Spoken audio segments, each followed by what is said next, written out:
আসসালামু আলাইকুম, আমি টেকনিশিয়ান মোহাম্মদ মহসিন মজুমদার আকাশ। আমি আপনাদের মাঝে নিয়ে আসলাম Symphony V49 V49। Symphony logo এসে দাঁড়ায় থাকে, সেট চালু হয় না।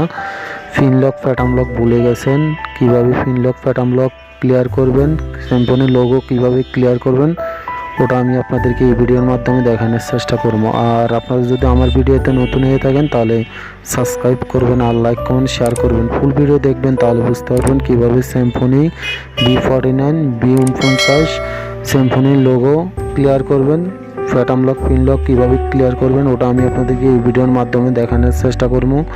আপনারা ফুল ভিডিও দেখবেন, তাহলে বুঝতে পারবেন। ফুল ভিডিও দেখতে থাকুন।